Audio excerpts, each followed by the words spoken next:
It's recording, right, yeah. 2024 meeting of the San Antonio College Faculty Senate. This meeting is open to the public except executive sessions, which if necessary are the final agenda item. The Faculty Senate is a representative body elected to promote and participate in shared governance with our college and district administration. As a reminder to the guests and senators, this meeting is being both recorded and photographed. So, our call to order is complete. There is a sign-in sheet for folks who are in person, so please make sure you add your name to the sign-in sheet if you were here. Those of you who are joining us in Zoom, your attendance is being recorded already automatically. Thank you. So first item is the approval of the minutes from March 22. Can we bring that up and share the screen? Yep. For our Zoom. It's right there, yeah, the agenda or the minutes. The minutes. Okay, I'll pull that up. I think there was one thing that I wanted to mention. I wish I had a copy of it with me. Of what, the minute? The minutes. There isn't a copy. There was one thing I wanted to care, thank you. You can keep that. The UFS survey part. I may have misspoke on it. The UFS had discussed putting together a survey to get feedback from the Senate as representatives of the faculty. So that ended up not really happening officially because we just didn't have the timeline for it before it was presented to SLT again. But it was not going to be a big survey of the faculty again. Mainly it was just to see if Senate faculty representatives were behind the changes. So that I wanted to clarify that point. Again, I may have not spoken properly about that. What changes? The UFS on Number the, 2. or number 1 actually.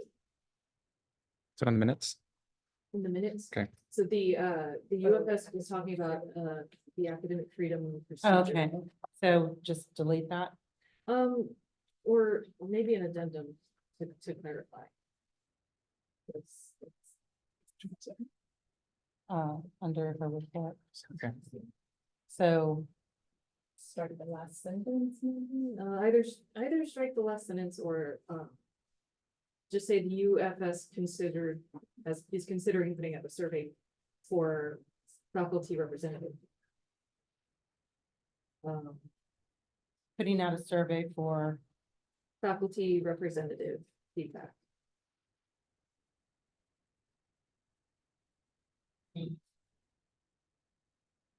okay, so then, we're gonna have to make a motion to approve it, right? So it can just be, as revised is what the statement can be. Okay. I move Anything to else? approve as revised. I second. Thanks. Go ahead, so that slide.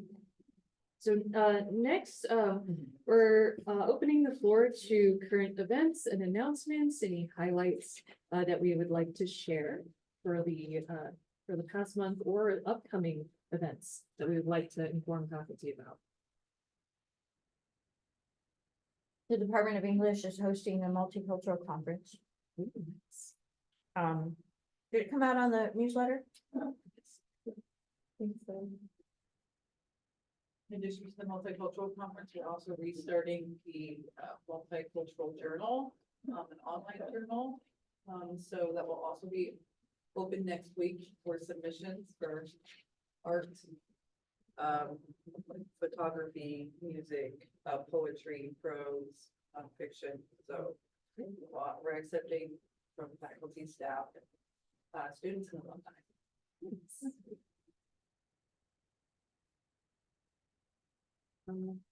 Great.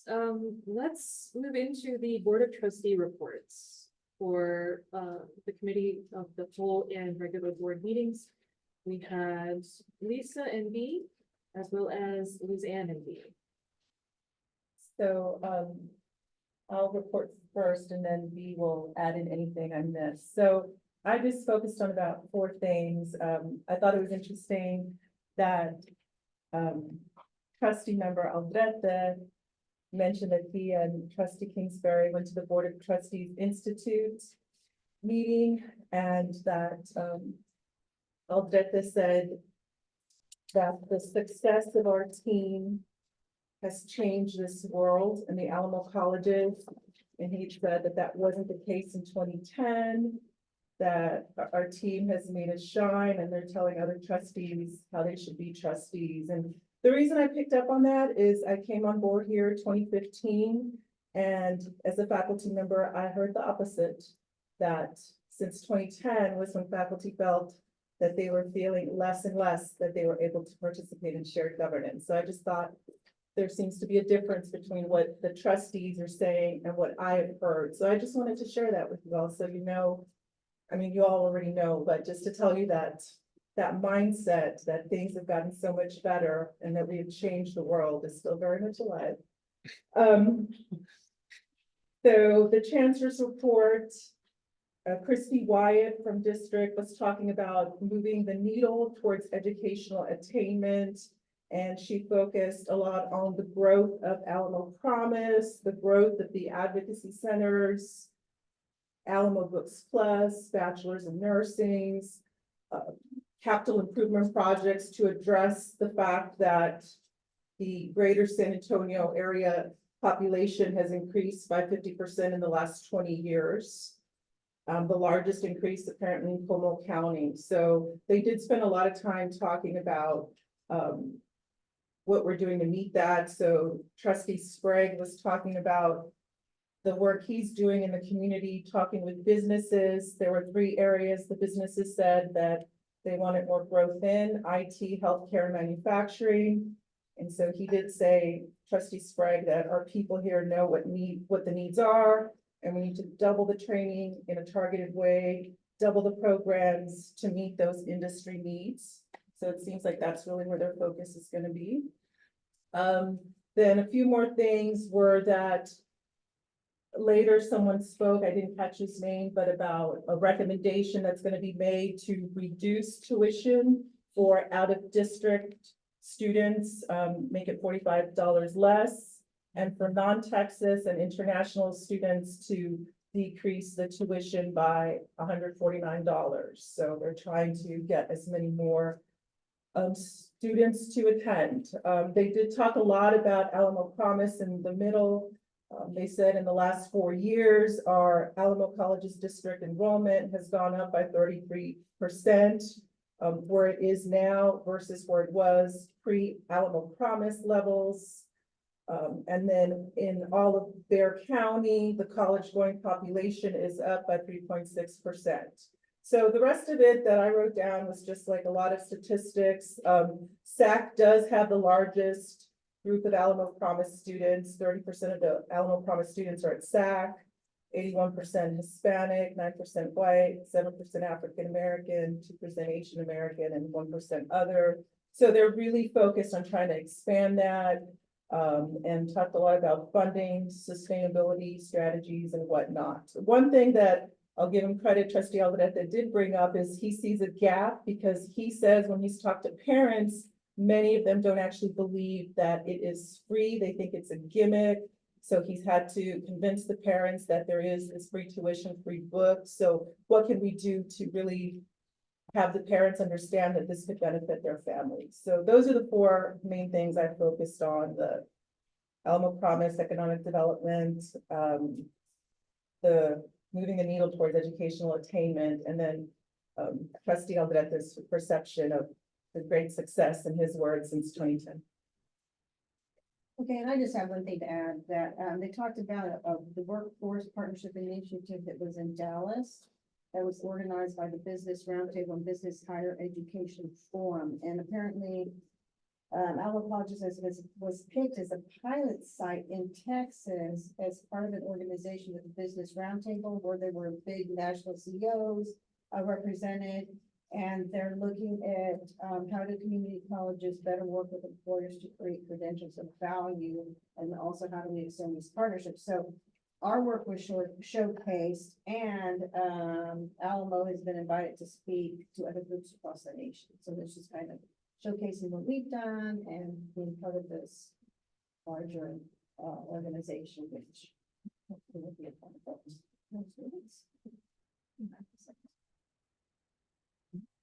Thank you.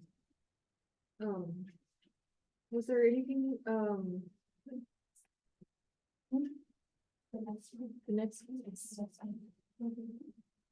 Yeah, so, the March 26th meeting, what I kind of focused on was so there were a couple of things, achieving the dream recognitions were made, apparently we won some award, the Leah Meyer Austin Alumni Award, and then there was also, the 20th anniversary award, also the Network Legend Award, and they honored Dr. Adelina Silva, the Vice Chancellor of Student Success, for her 48 years of service. She'll be retiring in December 2024. It took a long time to do that. So kind of leave it. And then they pulled out mariachis for her, but she talked a little bit about her background, which this woman has done a lot.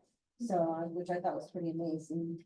And then, I can't remember, was it Wendy Porter Owens who talked about a great place to work? Okay. So she talked about a great place to work. Of course, it's the survey that we do. And, so Alamo Colleges has been certified for 2024, I think 2025. So just some numbers. So 73% of employees at Alamo Colleges say it is a great place to work, compared to 57% at a typical US-based company. So I thought that was kind of interesting. So 73% for the rest of the, yeah. The whole district, though, right? Yes, that's the whole district. That's the whole And this district. is on staff. Faculty. Yeah. Yes, okay, so the survey response between February 2024 to March 2024 were only 41%.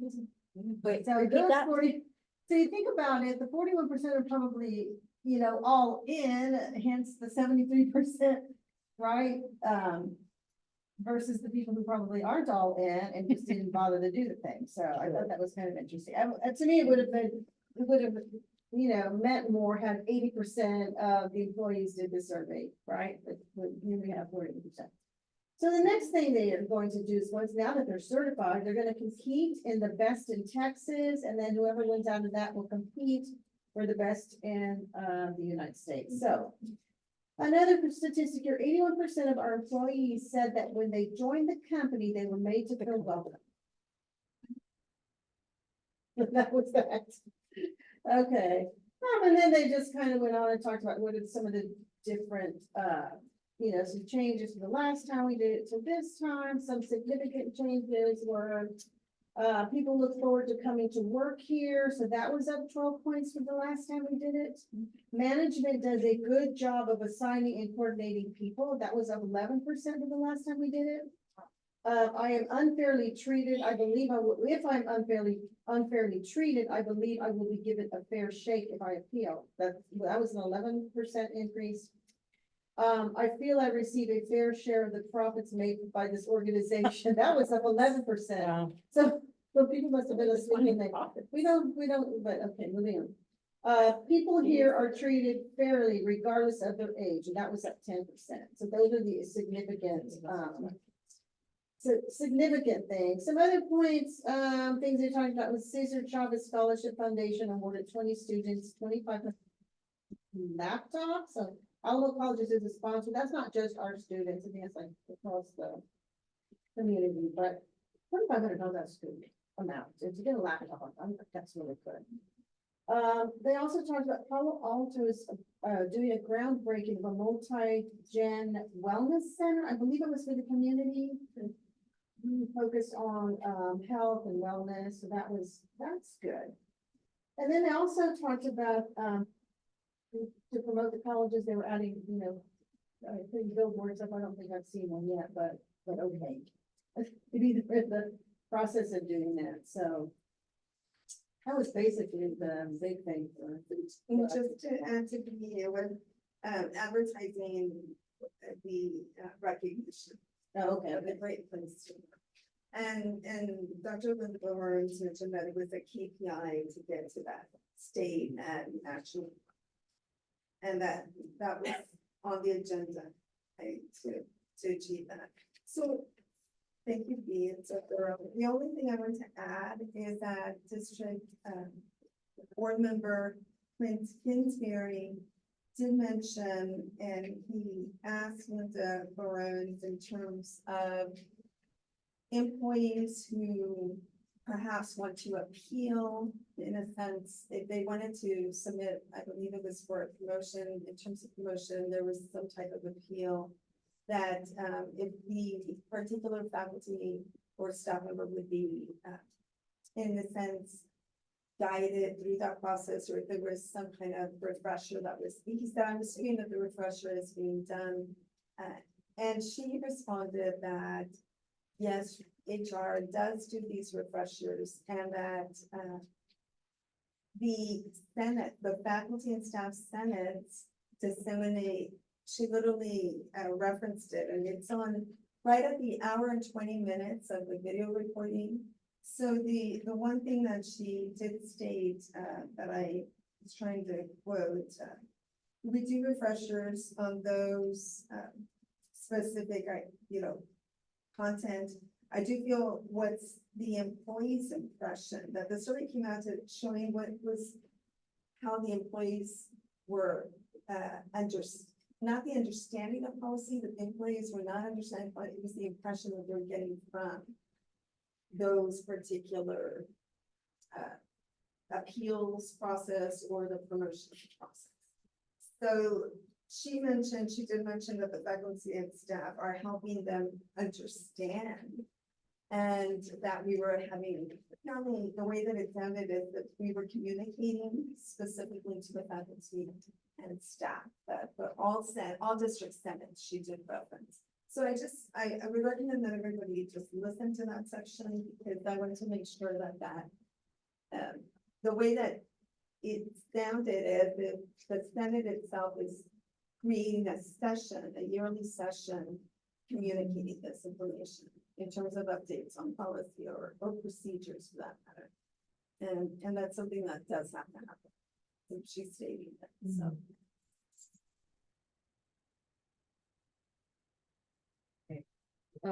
Is there anything else to add to those report outs? Great, thank you very much for your reports. Let's move into the officer reports.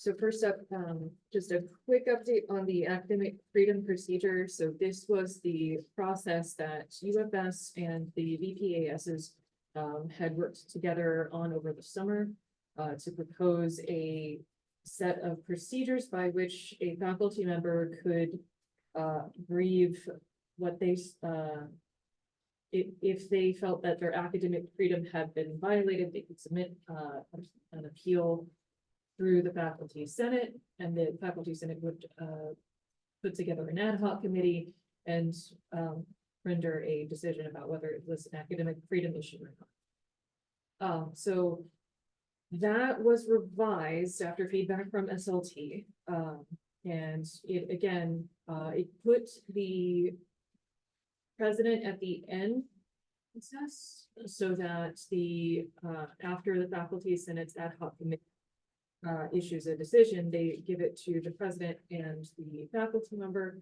and the president will either respond with supporting that decision or will say no. And the faculty member is still able to the district level. Where we ran into some questions with the latest revision was the appeal process and the chain of command. So we are trying to make sure that we're getting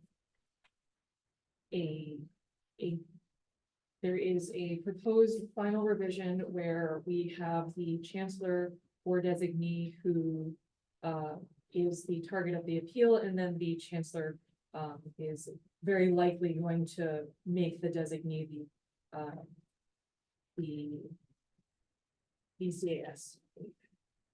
So that, as far as I know, is still being looked at by the legal department, but we are hoping that this is the final version that we push out to SLT. and, they will tell us if it's approved or not. The goal was to get it out by, before summer, before faculty are on contract, so, I don't know if that's going to still hit that timeline or not, but we're hoping. Fingers crossed. There are some other updates from UFS and EFC. So UFS has broached the topic of additional institutional release time for Senate officers. So right now, here at SAC, the faculty Senate president, it has been over the past couple of years donating some of their release time to the secretary.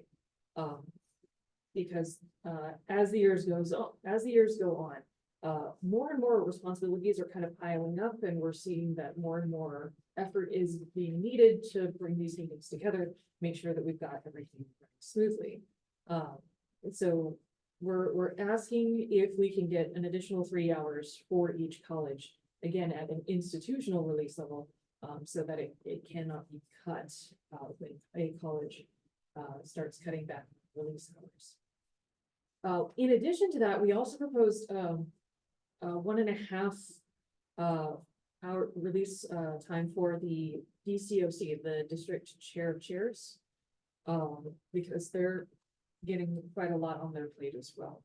I don't know how well that was received. There was a little bit of pushback during the meeting, but we don't have really a final say either way from the district offices yet.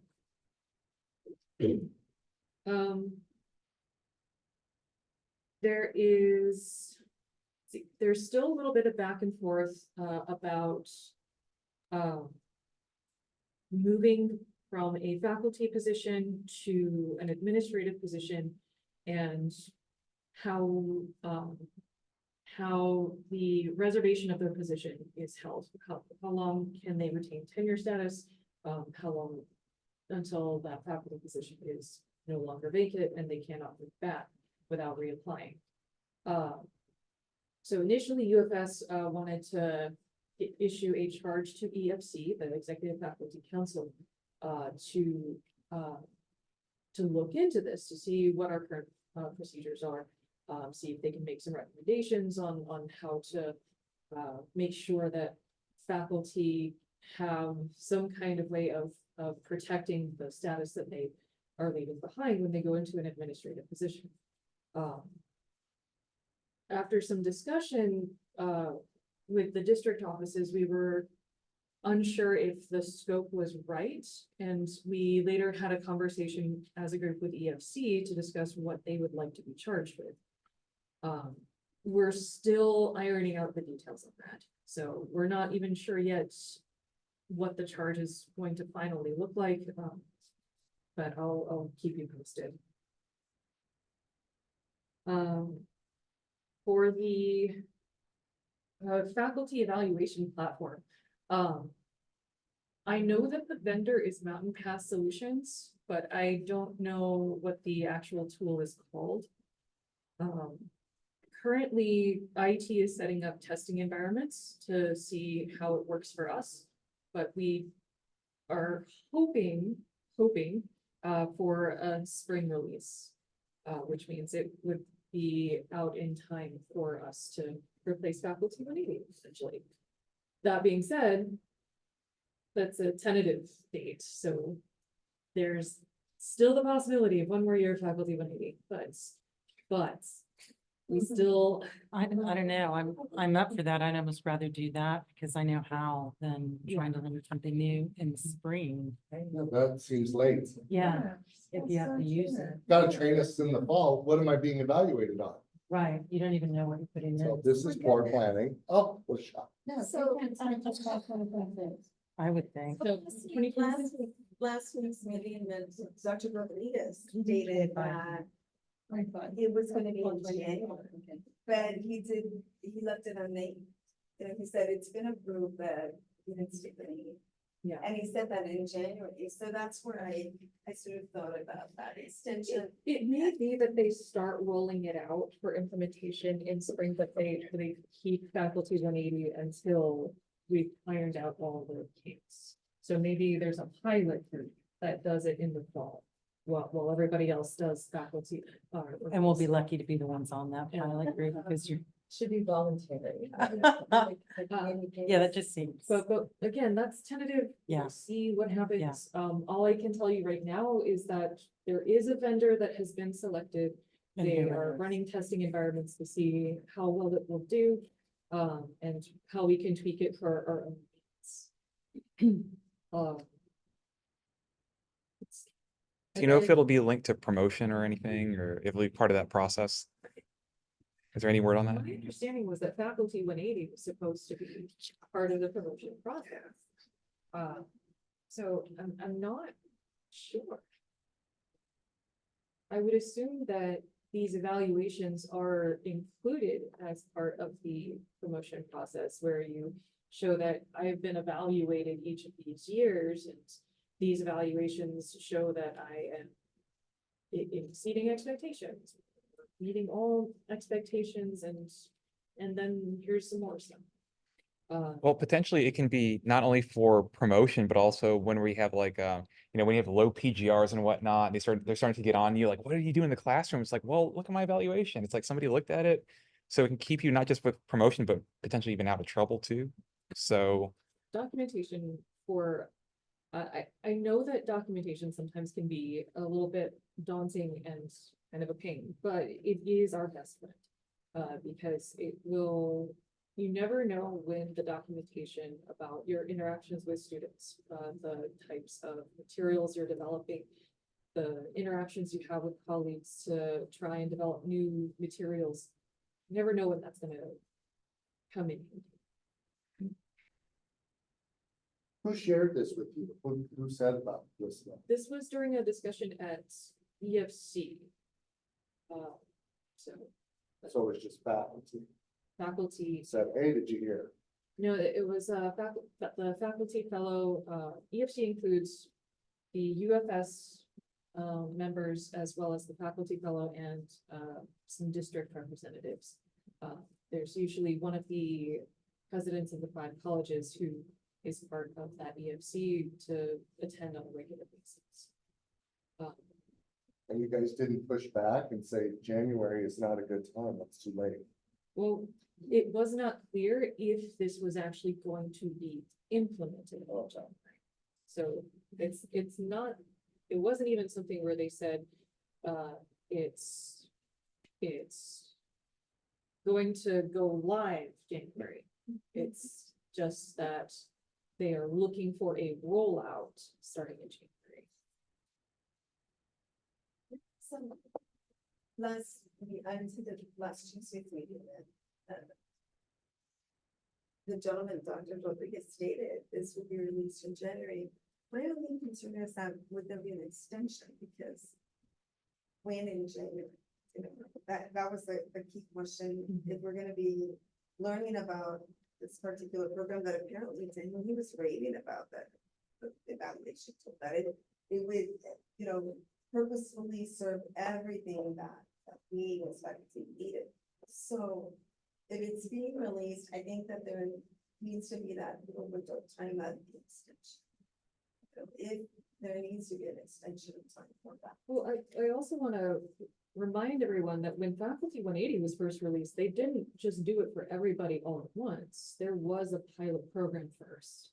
There were faculty who volunteered for it to go through the process initially, and they then helped put together trainings for here's how this worked. And that I anticipate that would be the most likely way that this gets released. I think I do know that they are planning on the training, okay. like, I share the name with the other president, so I Sometimes, email. yes, no. I have a PDF of one of the trainings, so. Would that whoa. be in, can you tell us if that would be in the spring? They didn't have a date, the person who sent the email was like, my faculty wants to know what happens with that, with some of your semester. So people let us know, but they're also planning the training at the same time, and how to transfer from, the faculty 180 to the platform, so they're also doing that, so we don't lose our content from faculty 180.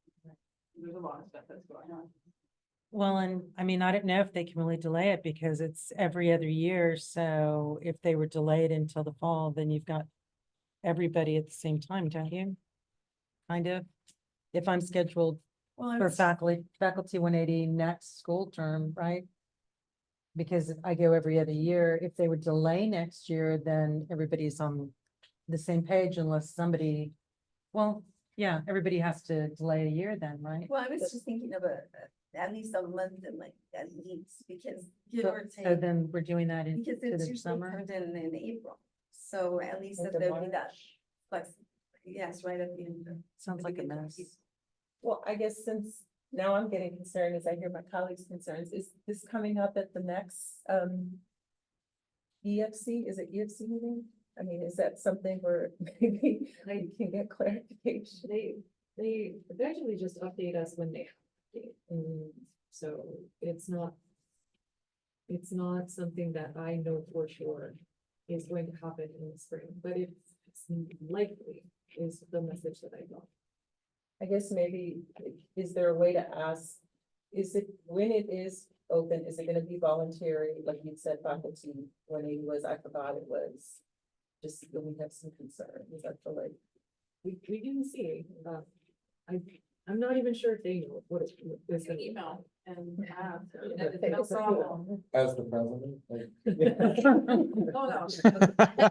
I'm totally confused Yeah. though. I met the person who sent me the email, Oh, so okay. 2 weeks ago, and I go, look, here's the other face. also I'd like to know, is the administration going to be able to have access to this data? Because 180, they do not. Really? It's their story, they're sticking to it. It would seem to me like they could get access if they Yeah, wanted. yeah. But that's their story, they can't see it. And in terms of the policy and procedures committee, we're gonna have to wait for that revision. Right. That section, right? And that's completely understandable. We can have a placeholder for that.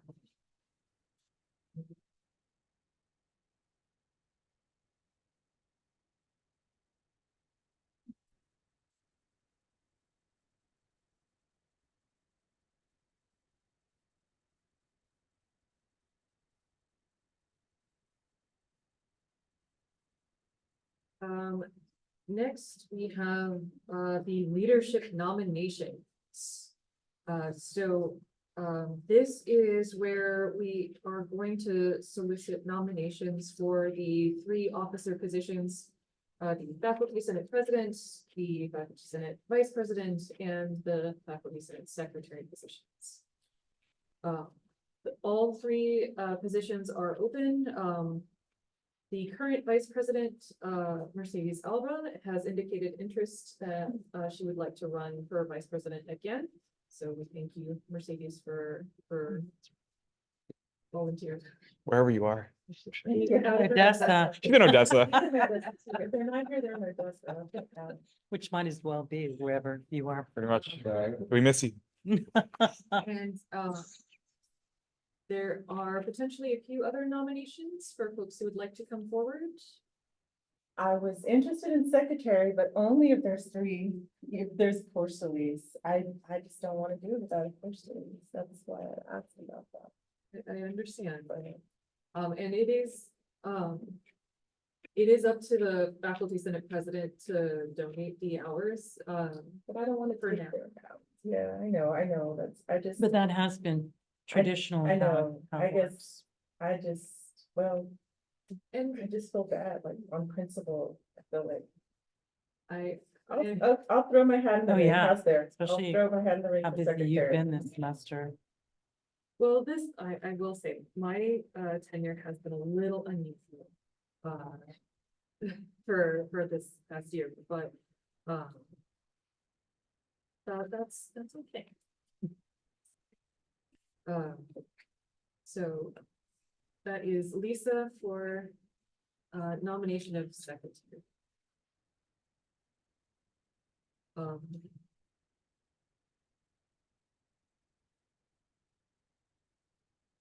And as a reminder, if you would like to run against someone, you can do that too. But we do. Makes it more exciting. Yeah. It means we actually have an election. So we do still need a nomination, at least one nomination for president.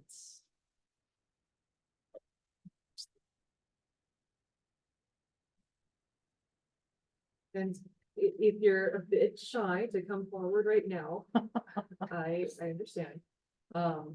If you need to mull it over and render a decision before the next meeting, you can do so by reaching out to Megan Shadban, who is the chair of the Survey and Elections Committee. And we will be putting together a list of nominees for the different positions to be elected in the May meeting on May 3rd. Can we nominate from the floor? Yes, you can nominate. I nominate Julie Engel for president. Okay. That is a nomination for Julie. And you can accept or ask for some time to think about it. She says, I'm willing to run, but would love for someone to run against me. Here you go, Jeff. Here you go. Julie, nominate Jeff. No, No, you.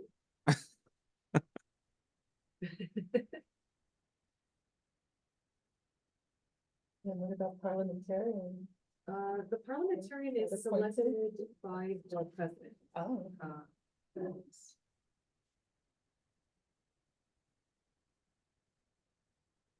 Would anyone else like to submit a nomination, either for themselves or for someone who they think would be a good leader?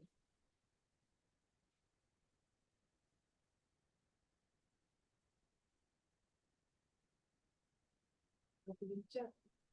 hearing none, I move. Couple tumbleweeds. Steve's nomination. Okay. Do we have a? I second. What? Any what nomination? So then we don't even need to vote, is that what you're saying? Somebody wants to mull it over. Oh, that's. Yeah. are we They doing might, next yeah. time? Yeah, we'll vote next time. Okay. Yeah. Wow. I rescind my nomination. You're not your nomination. No, Your you're motion. moved. My motion, sorry. Don't rescind the No, I'm nomination. not. So if anyone on Zoom wants to run. Yes, so we will allow for nominations up until the May meeting. So if you decide that you would like to run, again, please reach out to the chair. So let's move into the next item, so we don't spend too much time with our. We have no reports from the PP and secretary, so next up is the adjunct faculty council, Amanda.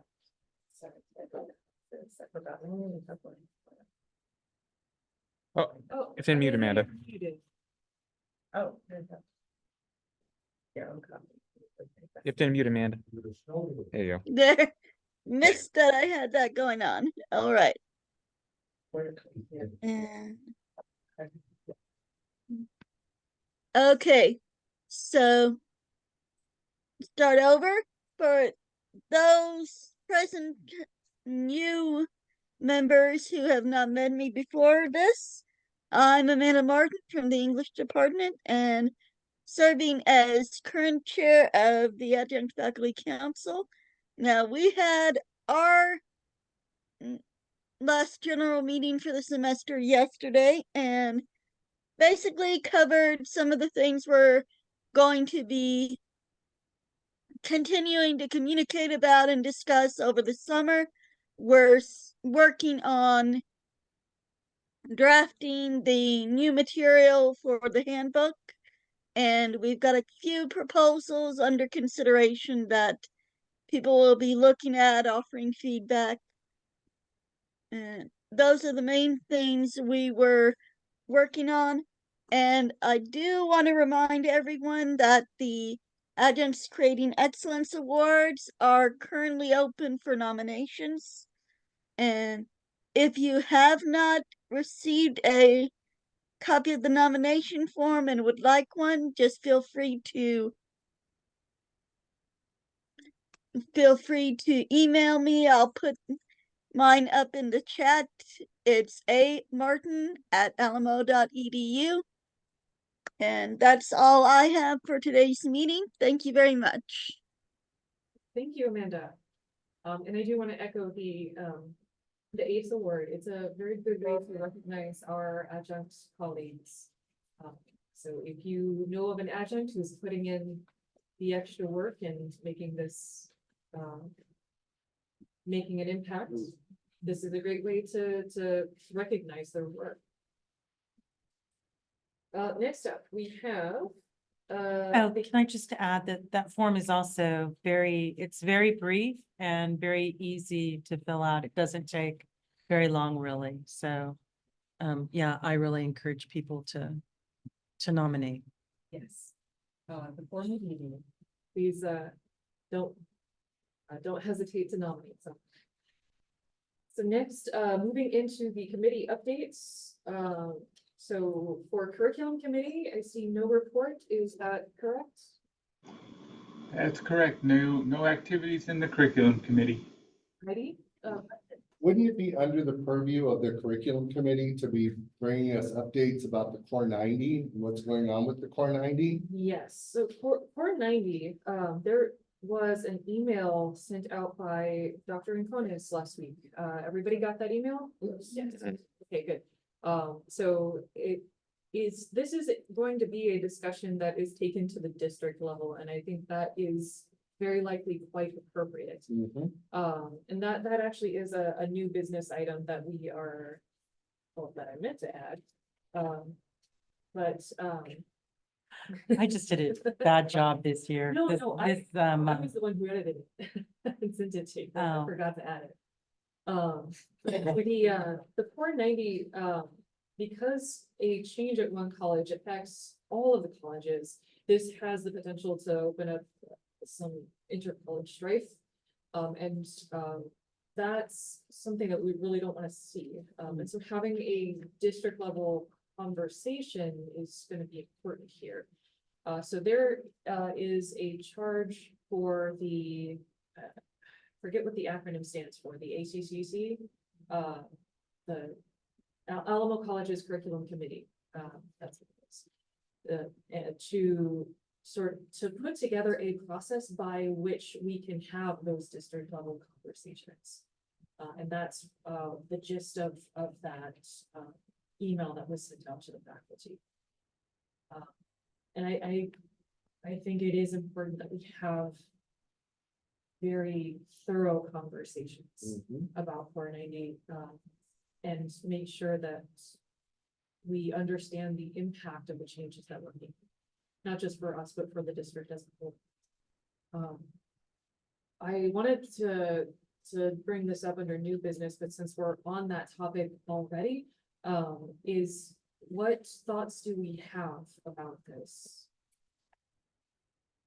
You know my thoughts, I would like it to stay the same, the way it is now. But my colleagues at other colleges, they have persuaded their colleges to move speech in with English as it is a communication class. And so they want to put it in 10. So I think that's one of the main sticking points is where to put speech in 10 or just keep it in 90 and open it up. But I was really happy to read the remarks from the vice president. There are lots of ramifications, lots of things that are impacted by opening up the 90. And I thought we were moving very quickly on it. And it's clear that that we are very different. The colleges are all different. We have different departments. These courses are held in different departments. It affects programs. So I was really happy to get that memo because I didn't know where it was going to end up, because at least 2 or 3 of the colleges were moving speech into 10 with English. Did you ever contact our chair? No, Oh. because it didn't seem to matter because of the vote that SAC did. And so it kind of went down the way we thought it would. And really ultimately in our speech meetings. It was a tough decision for us too, about what we wanted to do. And we really had that discussion of moving it into 10 and trying to go that way with our colleagues from the other colleges. But we just maybe think that we will survive better in 90. I just don't know. I don't know what's gonna happen. So. I know many colleges have in their 10, you must take English 1301 and a speech. And 1302 is the one that is not. That's what I was wondering, who's gonna be affected, will one be dropped, will one be added, so 1302 might. Yeah, or you could take the option 1302 or a speech. Oh, So there's we lots- know what everybody will do. Yeah, I know. Yeah. So it's gonna, I don't know, it's gonna be a very interesting discussion. It's a discussion we've had in UFS as well. Palo Alto in particular, has been having a lot of discussions within their college about the core 90 and justifications for keeping it the way it is rather than opening it up. And so I think that because we're having such a diverse view on like whether it's within a college or between different colleges about this issue of opening up the core, that this is part of what's spurring this recognition that these decisions are going to have a huge impact on everybody, and we have to make sure that it's not having a deeply negative impact on one college, or multiple colleges. So, that I agree that this was a good memo to see from our leadership. Do we have other thoughts to share? In the Zoom? Seems quiet. Nope. Nope. I heard something. Yes. Oh, yes, it's Luis. Hey, Luis.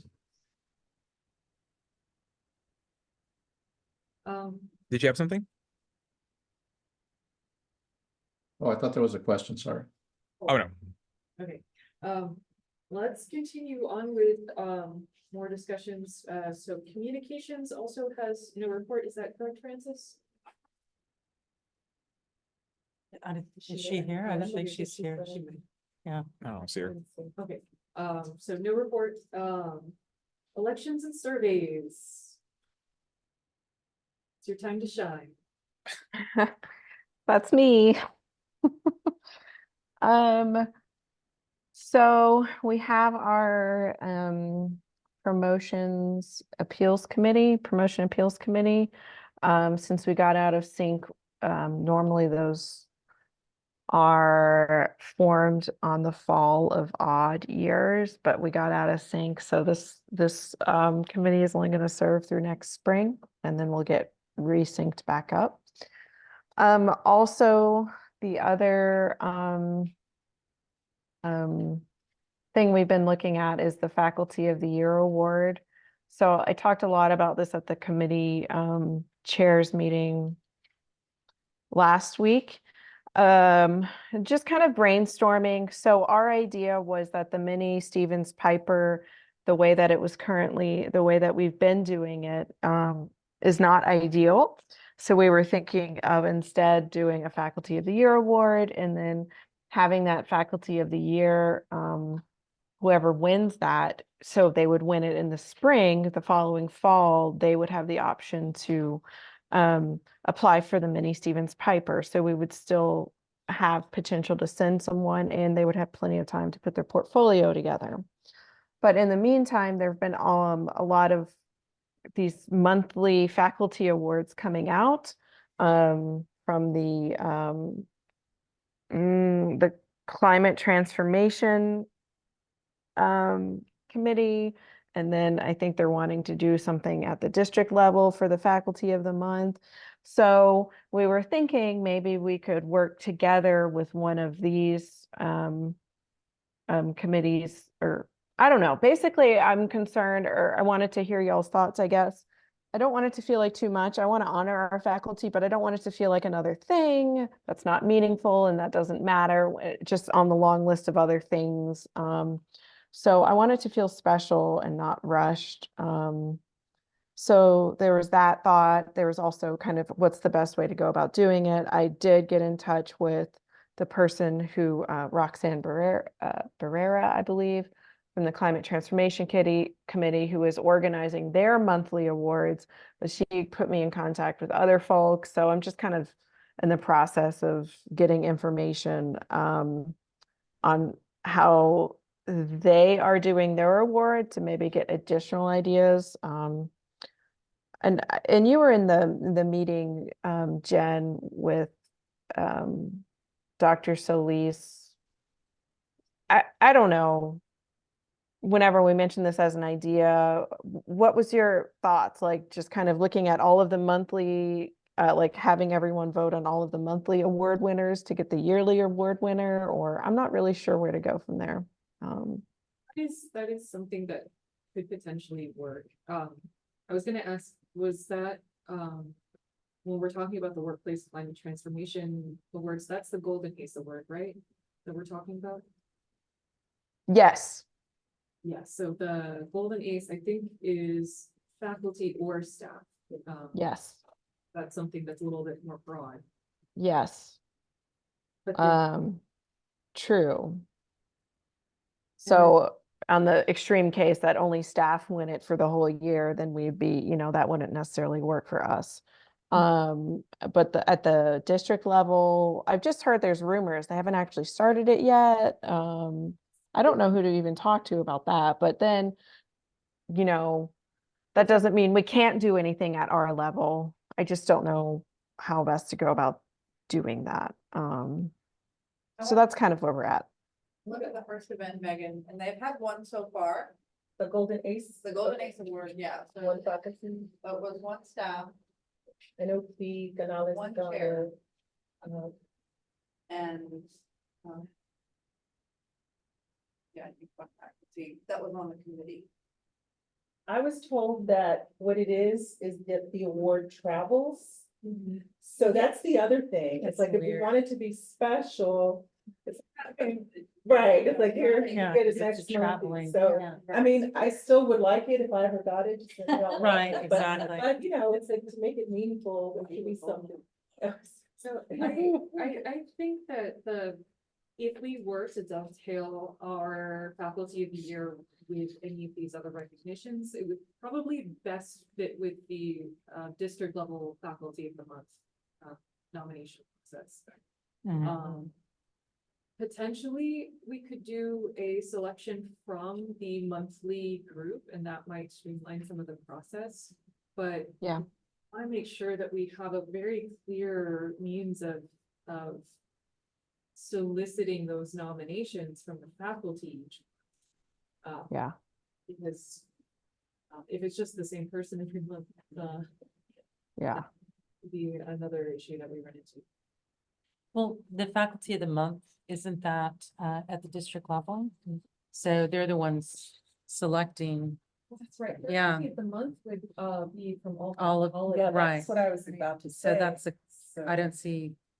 So I think SAC having one is definitely worth thinking about in terms of how we might do it.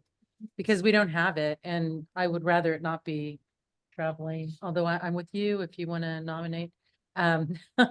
But, or mixing it with staff, because they do different things, so the recognition should be different, I think.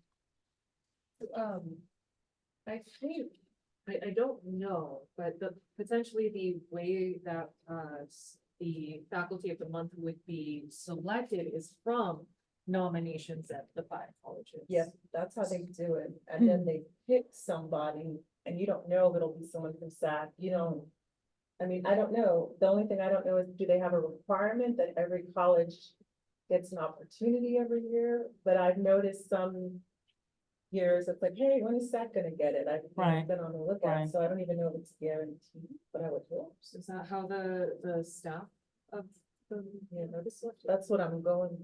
So it may be that staff may put forth a nomination each month, but may not have that faculty member selected for rec session. But we can still utilize that I see. pool of nominees. And who makes Mhm. that nomination? That's the other question. Yeah, is it fellow faculty or is it admin? I would assume a faculty It could should, yeah, it should be. nominate each other. Is it through a website that you have to go and nominate? Like, is that, The faculty of the month is not a thing yet. Yes. We're trying to get it. no, I meant for the district one. That's the one. The faculty of the month at the district level is not That's yet the thing, they're trying to Oh. establish it. But there is an employee of the month who is pretty much every time a staff member. And so at the district level, they're looking into separating those to two different awards.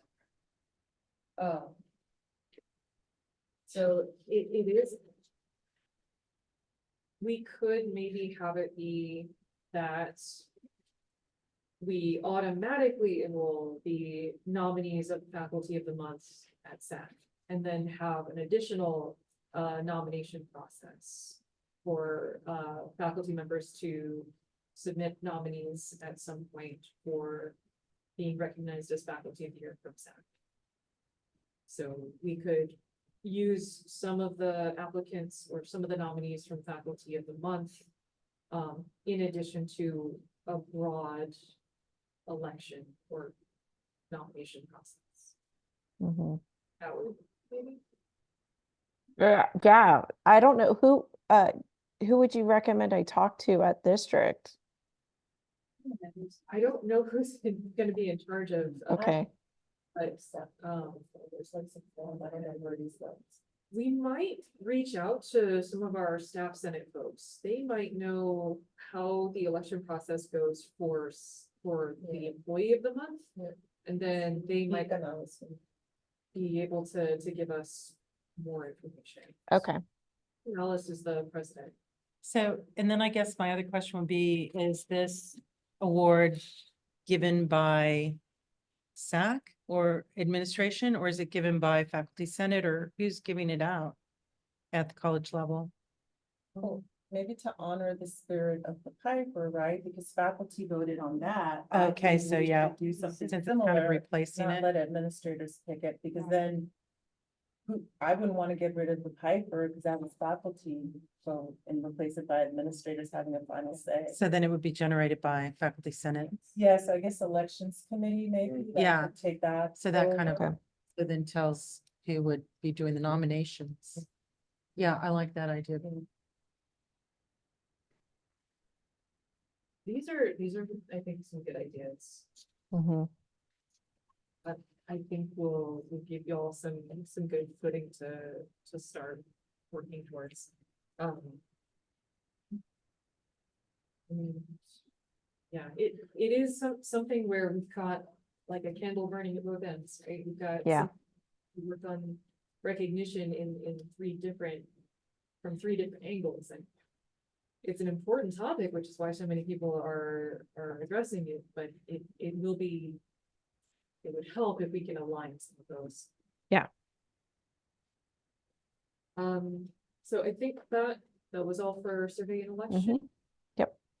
And again, Megan will be the one handling, any further nominations for, Senate leadership. So.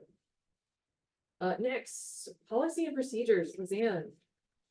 So, the committee and I are waiting for some responses in terms of some inquiries with regards to the faculty input. And there's been an extended deadline to the 29th. Yes, we just want to make sure that we try to get as much information as possible from these individuals. And some of the information that has been received will be addressed within the faculty handbook, but there are other comments that are not going to be implemented. Because it truly wasn't a response. The other item that I have here is just the faculty development growth plan. That was something that we came across within the evaluation. Some departments currently were completing the faculty development growth plan, and some departments were not. So that was the issue, what happened to that particular growth plan? Because it sort of, we used to do it for 5, it was like every 3 years, we had to complete it, and the handbook is stating that we have that in place, but it's obvious that we don't. Some departments do and some are not. So I don't know how that's gonna be addressed. We do have a lot of loss of institutional knowledge. But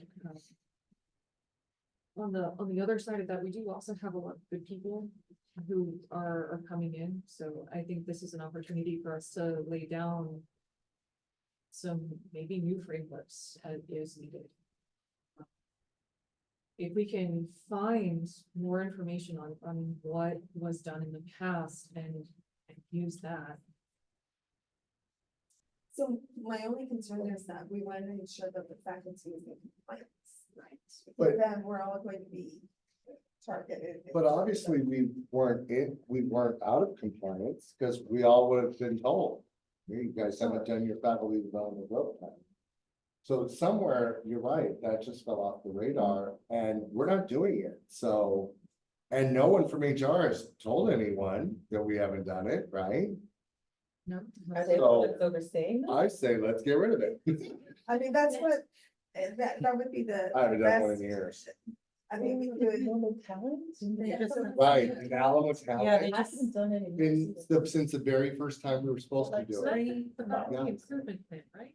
yeah, Yeah, That's that's. true. but didn't I just Well- see an email this past week? yeah, it was. About What? that? Wasn't there just an email sent out in regard to that? I think this last week or last week. Are you sure? I saw something along those lines, and of course, I'm just like, oh my God, no. Went on. No, I've got I other don't fish to think fry I- until they tell me I have to do it. I'll look for that, so I saw something. That was the item, and then also the chair evaluation was another. Right. was I, another one. I know that with our department, former Professor Burton was consistent and we still completed Yeah. his, but in the interim, we had an interim chair. And then COVID happened, and then we had a new chair come in, so. There are some department, based on our conversations, some departments completely have never even seen any chair validation. And there have been others that the chair is creating his own survey mechanism to evaluate. So which is not following board policy. So that shouldn't even be happening. Chairs shouldn't be creating their own surveys unless it's something that, is open for record purposes, but it should be abiding, they shouldn't be having the faculty members do more work if there's already a survey in place or an evaluation. So that's something, I don't know how that's gonna be addressed, in terms of, do we just. I mean, how honest do you want us to be in the handbook? Because. We can say, we have no idea what's going on with this, ask your chair. And then, We really and know if that. it's just something that, we don't want to be out of compliance as faculty. Because this is a handbook, and apparently we're supposed to be abiding by this, but at the same time, some departments have never even implemented this. So, I feel like. And these are just a couple mentioned here of things that are not. I don't think that's an issue just here at SAC. I think the other colleges also are noticing that some departments have chair evaluations. And I think St. Philip's has been pretty consistent with the chair evaluations. But others are like, what evaluations? I don't think it's just here at SAC that that's happening. So this is just something that concerns me because I don't want it to be, as per those of us that have been, looking at this document, we're looking at the detail, and we want to make sure that we're in compliance. Right. And it is the handbook that we're following, or should be following. So whatever we have stated in there, we have to be abiding by. And this is why I don't know if I need to make a motion at the next meeting to remove this completely. Can I ask a question? Just really quickly, sorry. Kim was already raising her hand. Cool, and then you'll go next. Sorry. All right, Kim, go ahead. I have two concerns about evaluations. And maybe I shouldn't say this, but I just feel like we are evaluated way too much. Every other year we have the 180. Every year we have to evaluate each other. It's just almost this incredible paper pushing that we need to take a look at that. And then the second thing that concerns me, you're talking about chair evaluation. And I think we should evaluate our chairs. We, the faculty, should be able to evaluate the chairs. I don't know if there's anything that we can do with EFC to ask for that, but it just can't be a one-way street if we do have shared governance, as we say we do. Can I piggyback on that? Because I was going to add, I mean, I'm sorry, I'm new to all this, but if it is in our documents that we do that, are we saying we're going to take it out because we haven't complied? And then I would want to know, is there an evaluation procedure for our campus executive team? Do we evaluate deans and vice presidents? Because again, it is, I agree with Kim. I mean, in shared governance, in all aspects or anything, when you deal with equality, you do the same procedures for all groups. So the transparency, I don't mind being evaluated every year. I don't mind having to do the faculty 180, but is there that same kind of transparency and evaluation of our administrative teams? So I would not vote to take it out. I would vote for us to be in compliance and to, actually start evaluating. Thank you, Kim and Yo. Kim, say her second thing. I don't know. Yes. But one thing, Kim, I want to mention that what concerns us is that these evaluations have been received by the chair, but we don't know what happens to them at that level. So they could just be, I mean, there isn't any conversation of what happens with these evaluations. I mean, they could be submitted to the chair, but after that, there isn't any follow-up as to what happens with the information that is there. It should actually be going to the dean as opposed to the chair. But in the past, in our department, they were submitted to the chair. Well, I have a question too with faculty evaluations, right? We evaluate each other and it goes to the chair. Then it stops there. Does it go any further? Because I guess that would be the same for the chair. I mean, the faculty evaluate the chair and then it goes to the dean and it just goes one step up. So, Lisa, please. Yeah, I just wanted to add, because Kim had said that faculty are evaluated every other year, new faculty are evaluated every year for the first 5 years. 5 years, 5 years. For New York folks. But also, SAC COC is coming in the fall, yes? So in terms of being in compliance, how honest should we be? Are they gonna look at the faculty handbook? Because if they are, then I think we should be honest as possible. Yeah, so, okay, that was all I wanted to say. Just because there are so many of you that are so new, that you probably don't know, that in the history, Faculty Senate actually sent out evaluations on every dean, vice president, and the president. We controlled that.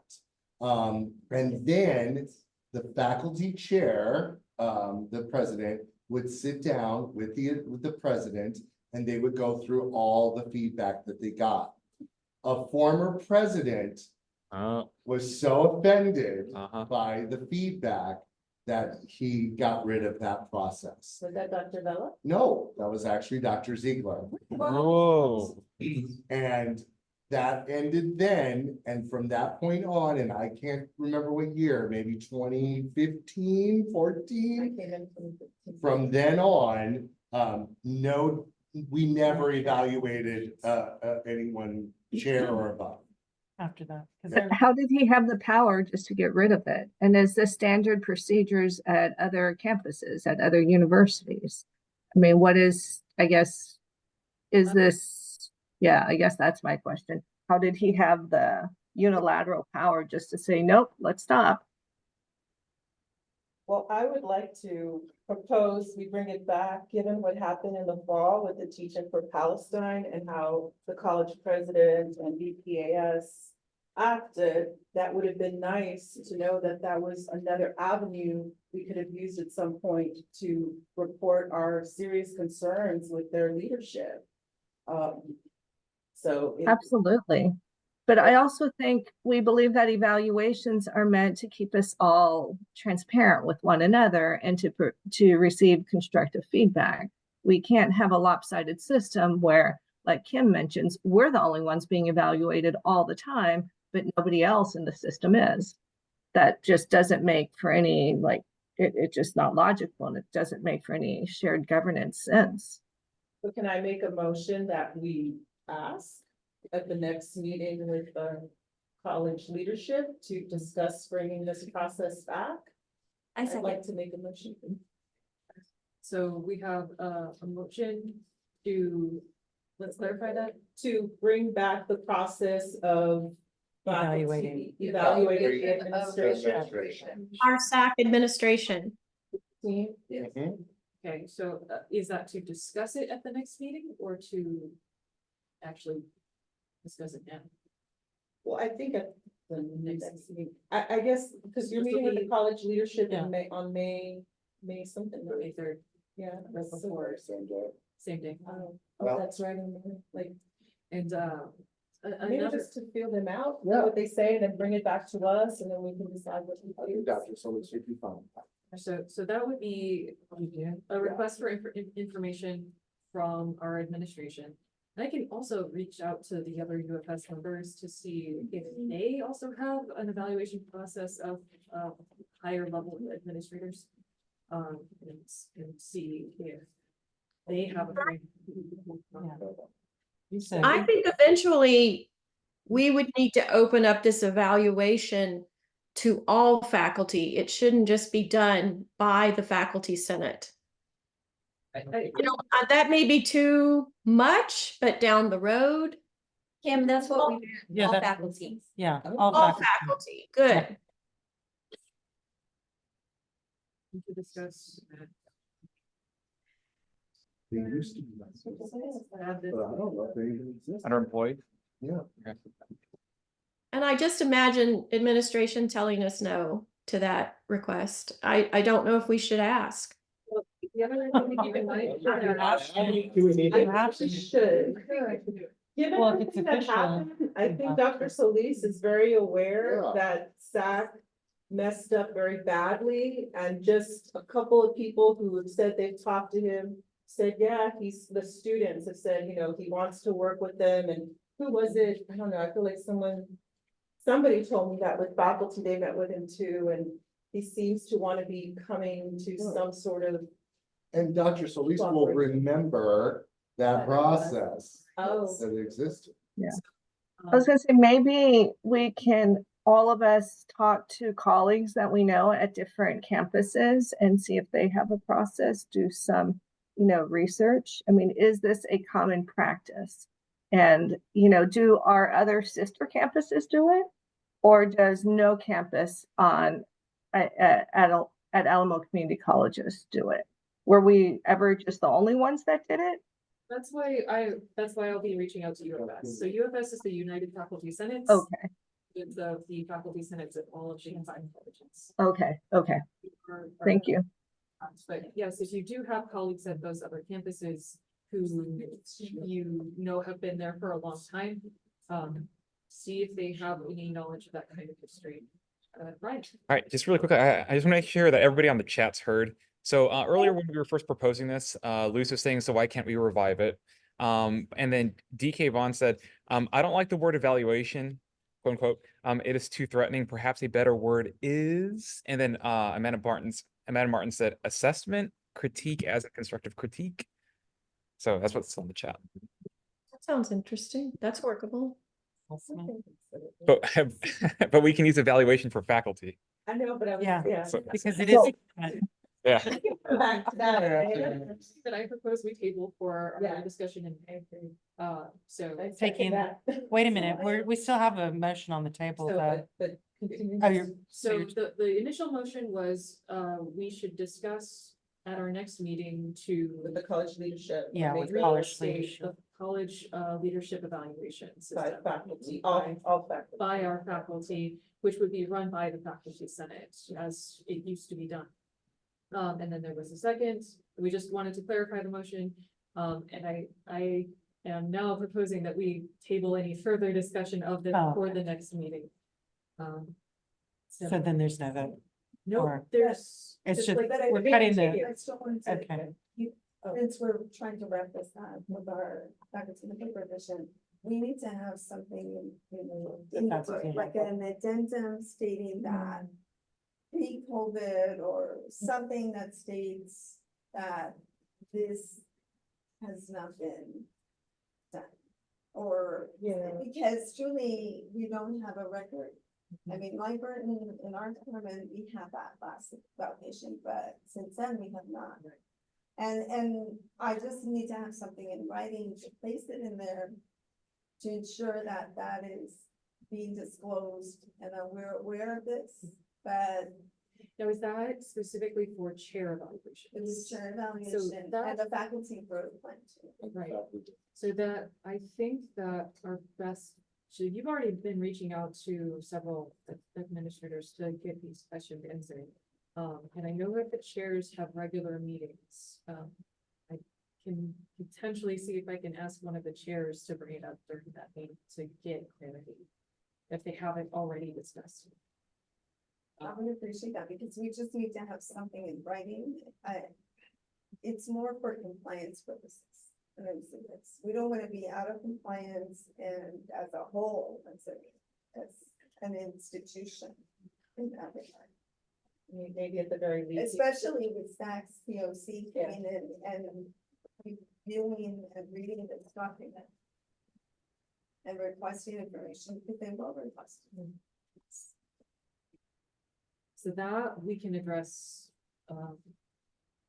as more immediate. And then the issue of evaluating further echelons of administration would be something that we discuss in May. Does that sound good? Yes. So I think we need to have a vote on the motion from earlier, right? Right. Okay, so the vote for discussing a reinstatement of administrators from above the chair positions, because we already have something for chair evaluations. So the motion is to discuss this during the May meeting and It's for the chair evaluation. I It's was- for chair and up, because we I- don't have chairs. Actually, I was talking about college executive team. I mean, She was so- talking- You did, you did. Oh, okay. Do you want to change it to chairs and up? Our chairs considered the college executive team now? No. Okay. But I mean, do I amend it then? I mean, I'm fine. Well, we don't, I think it would be better to address them as separate issues, because the chair evaluation, we should have in the handbook. Oh, according to the handbook. okay. Yeah, that's We should have. So keep it to college What executive you team. were bringing up, Jeff, was the history that we had for, evaluating cats. So the deans, the VPs, the And president. that's what I was saying too. I'd like Yes. to have The reinstated. discussion, yes. Do we have a quorum if we voted? We're good. Yes, we have 16 people total. So, the vote is to discuss reinstating that process in the May meeting. The process of evaluating the college executive. The college executive team, again, the chairs would be a separate issue that we are addressing more immediately. But in the May meeting with our May meeting or the one with with leadership? So chair evaluations, we're gonna reach out to some chairs to see if they have their own meetings. And see if they can give us more immediate information. The chairs, and then the CAT meeting is going to be on May 3rd. Okay, And that's where I can, talk with Dr. Solis Right. about what would be the sort of response we would get if we propose these evaluations. And then I can report back to you all. Okay. Okay. Good, okay. So, the motion to discuss reinstating the evaluation of the CAT administrative team, on May 3rd. All in favor? Aye. Aye. Oh, hi. Aye. So any, Still a comment, Yanvi said, and emphasize reinstating. So, And I also want to remind our new members that you are not yet voting members. That'll happen in May. Okay. Okay, all opposed? And the rest will be counted as abstained. Okay, so that is there a going to be put on the agenda for next meeting. Can I just, Joseph Leideke, you know, he was standing out there, he said that, they didn't know we were in here and they needed to. So I told them that we would only be in here, well, I don't know, I just added 30 minutes since we started late, so I said 2:30. But I don't know if they're gonna be. Okay, so let's, so we do have a couple of final items, so let's. I'm keep sure they'll moving. wait. Oh, he said they would. Okay, thank you. so that concludes the report out from the Flushing Yes, thank Cedars. you. All right, thank you. So next, research committee. I defer to Senator Luis Rodriguez, who knows more than I do. Okay, well, we're still waiting on some feedback from some of our peer schools. We do have a report already, and we're planning on joining you all for the May 3rd meeting with the president, vice president to present what we have so far. Wonderful. Yeah. Will that be with us during the CAT meeting ahead of faculty summit in the morning? Yeah. Morning meeting. Mhm. There. Okay, the old business, so that's where we had the 490. We've already discussed that. So, dual credit issues and program coordinator workload. I don't know if we really have time to discuss these issues in detail right now. And I don't know if we really have any updates to discuss currently. So I move that we table that discussion for our next agenda. Okay, favor? Aye. Aye. All right. Aye. 1, 2. And of course, this will be a continuing item that we can always address in the fall meetings as well. You may have noticed in your inbox a survey from Dr. Rodriguez, the faculty fellow. The EFC is looking for input from the faculty. That is an important survey. Please go ahead, fill it out, even if you don't know what EFC is. That is okay. Just go ahead and fill it out. It is important that we get that feedback. It's important that we know if faculty don't know what EFC is doing. So please participate in that survey. And encourage the faculty in your departments, the departments that you are the liaison for, to complete that survey as well. With that, do we have any final new business items? Yes. Yes, so, I wanted to, with my colleague in history, future faculty senator, talk about the executive order GA 44 that Governor Abbott introduced on March 27th, and it is an effort to adopt some free speech policies. And so he and others have been working with the faculty at TAMUSA and many other places here locally and even nationally to address what faculty can do to speak on behalf of our students. We do have a student group on campus called Students for Justice. And this executive order may be very detrimental to them. So I'd like to turn it over to him because he is the expert and he's been involved in this and have him share what he's been doing. So I just wanted to introduce it. Thank you. Sorry, I forgot to print enough copies of the potential resolution, but, so just to turn everybody's attention to the main 3 points in this, executive order, which is to update free speech policies, to address the sharp rise in anti-Semitic speech and acts on university campuses, and establish appropriate punishments, including expulsion from the institution. So we'll talk about that.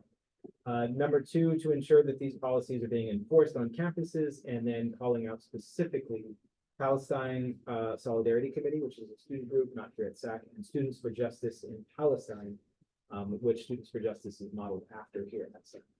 So punishing those groups specifically. And then finally, including in all campuses, a definition of anti-Semitism that has been adopted by the state of Texas. And it doesn't mention it here, but if you go to the state of Texas, then it says, well, the definition we have adopted is from the International Holocaust Remembrance Association.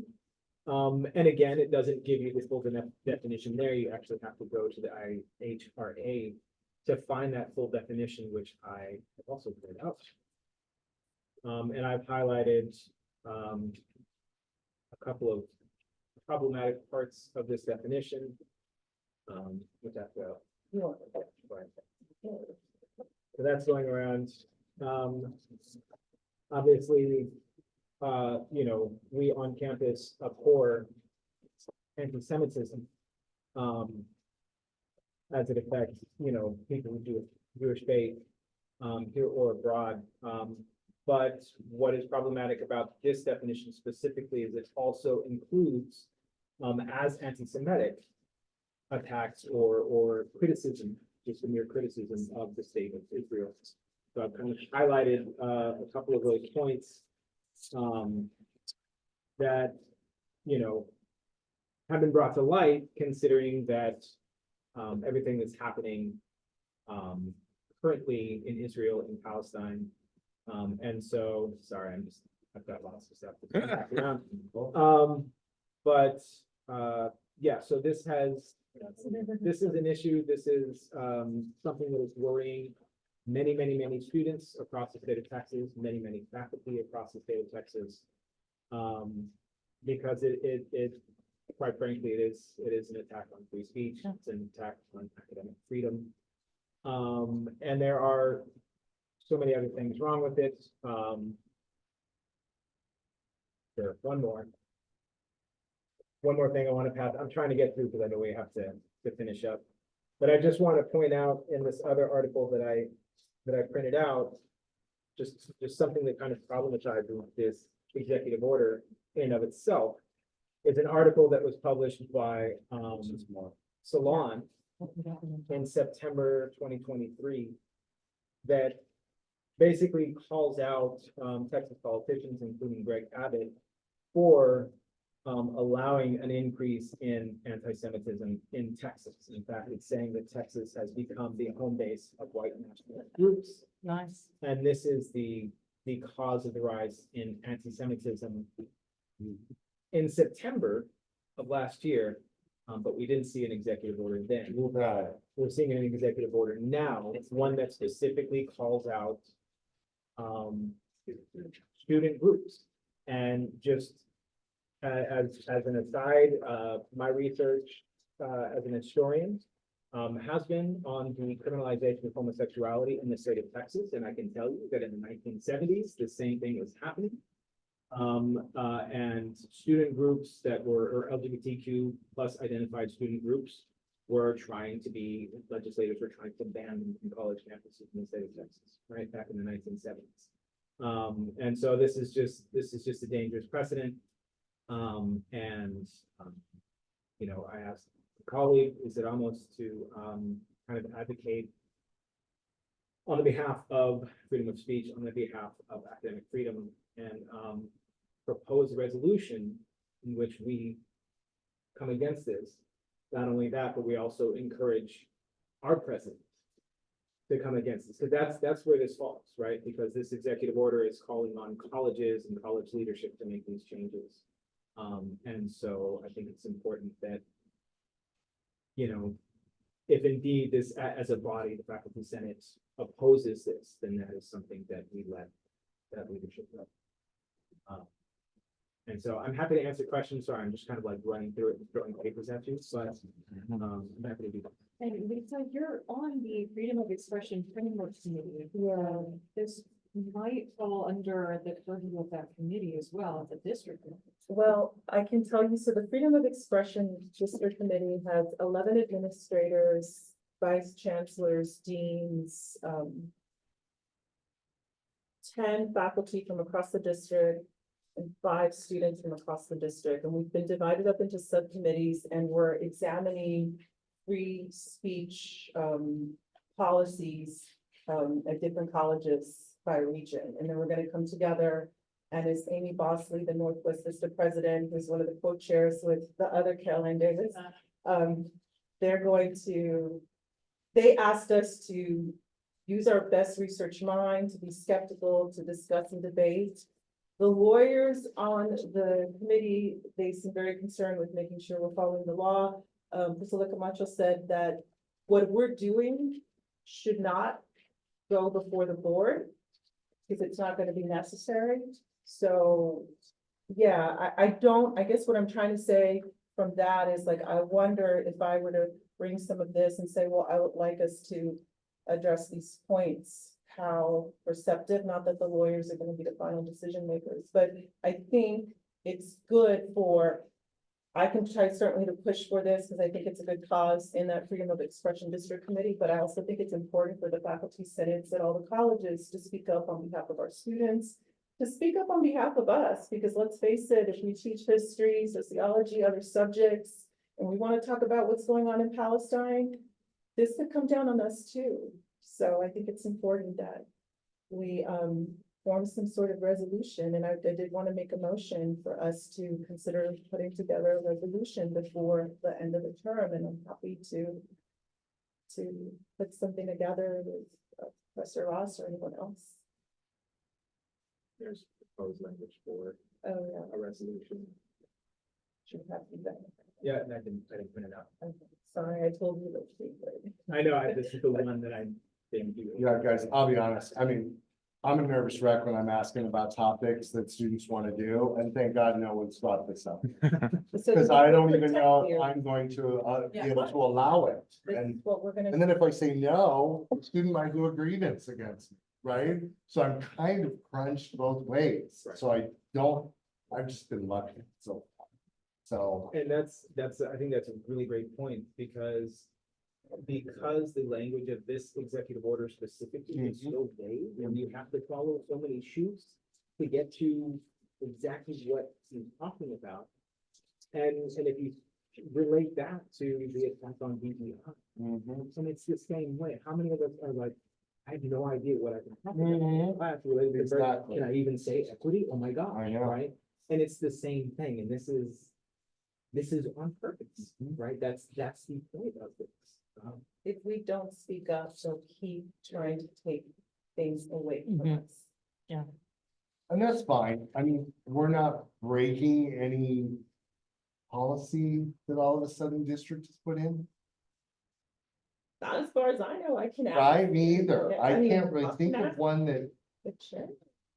You mean like by putting together a resolution to say we. well, right, like by us doing this, Are we we gonna- sticking our necks out and breaking some policy that then Dr. Flores is like, guys, we have a policy, you can't do this.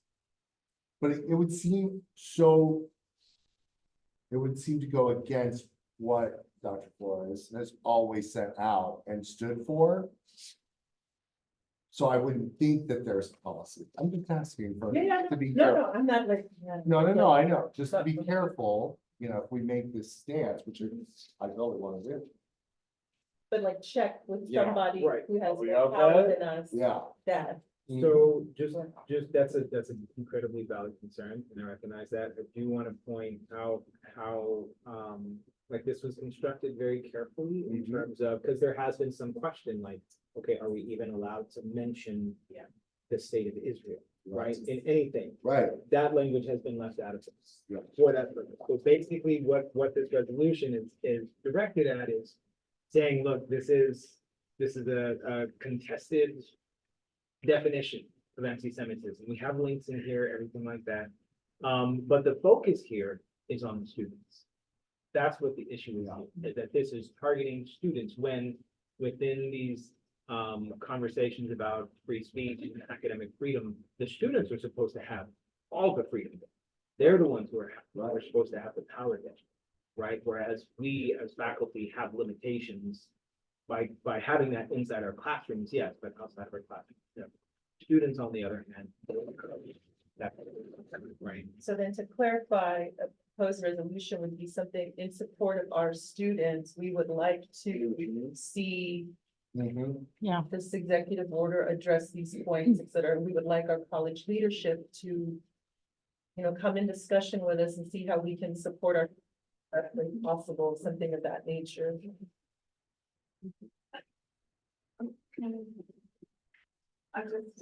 I find that it's gonna be challenging to state numbers of students and students. We have to come back, those of us that have taken courses in education, you have to come back to the purpose of the community college. So it was for open access. So we're coming back to Shaughnessy's work. So the open access includes everyone. When it starts with, specific members, that's when it starts to, I think that that statement right there, measures of students for justice. Oh, uh-huh. It has to be collective. I think it needs Just students, students. yeah, Well, yes, so, That's difficult. I think that's Okay. gonna be Yeah. a challenge and. okay, yeah. No, that's a valid point. That's a valid And point. we have to think back, on purpose of the community college is to serve the community Right, and the adult learners. right, I mean, that was the focus back then. right, And that was the start, the work that was done in New York. right. Yeah. No, that's. Students and student clubs. So so what that says here, and you're absolutely right, like we can put in student clubs. But, I mean, initially that was talking about the student group that is here at SAC specifically, but, the language after that. Whereas any disciplining of students for justice or of any students whatsoever for publicly questioning or expressing criticism of a foreign country or even of the United States would adversely affect the educational experiences, constitutional rights, and personal safety of students. So, but I see what you're saying is just by putting in that first language of students for justice. Yeah. So would we just do the disciplining of any students whatsoever, just removing that students of justice? Is that what you mean? The reason it went in there was because in the executive order, he names them as one of two groups. So I Yes. think, like they if you look at the executive order, Students for justice. In Palestine. And so when the Students for Justice group formed here at San Antonio College, they intentionally left off the word Palestine because of the kind of the backlash that was happening last year on SJP groups around the country. so I think that's an attempt to address that they shouldn't be scapegoated, but also include that any other student should also be protected. But I mean, if y'all think just leave it out of the student clubs, but I mean, that's the reason it went in there, because the governor brought them in for I would discussion. rather see it just be generic with students and student clubs. Okay. And because that's a trigger, yeah. Okay. So, and then by saying student clubs, we cover Right. students. We cover Just- covering Yeah, everybody. so if we do Okay. that, then I'll pull that, and then we have to revise it if something was happened in another club, came up, there was another name. Right, Right. exactly. So I'd rather leave put it student general, clubs. yeah. I do want to point out that we don't have quorum right now to, vote Oh, on yeah. any motions that occur at this point. Well, But I would like to, upload the materials that you've provided here to our Canvas site, so Yeah, that that would be great. senators can review it, and potentially discuss this further in the May meeting. Would that be acceptable? Can we, I mean, should I make a motion that we'd like everyone to examine these materials and be ready to vote, whether we write a resolution? This, we wouldn't be doing a motion right now because Okay. we don't have the quorum. Oh, but- right, But, sorry. but, we can still use a little bit more time to solicit more feedback of this. I don't want to That's stop putting the it to discussion right Canvas, now, yeah. but, I do just want to point out that, any motion to like draft a resolution, propose a resolution right now would not be able to vote. Yeah, I didn't want to pass or, I guess like, we discuss a resolution in May, but since there's not enough people. There's no reason we can't. Okay, Continue got it. discussing this. That sounds good. Thank you all for your time. No, it's a Well, lot. was there any more discussion about this, for potentially amending the language?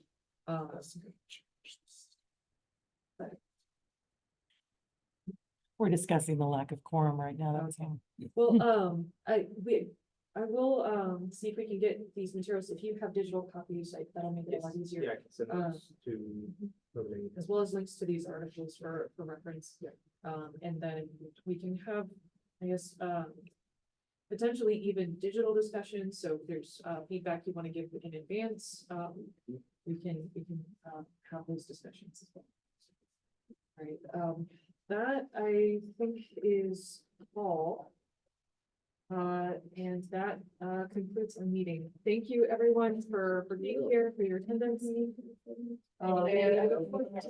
Yes, thank you for the food, and, I will see you all May 3rd. Yes, and that there will be a box lunch in celebration of it being the last meeting, as well as the college executive, the leadership team has been invited as well, or at least two of them, right? Oh, yeah. So please attend in person if you can. Take care, everyone. You too. Take care. Bye. Give you more time. No, that's okay.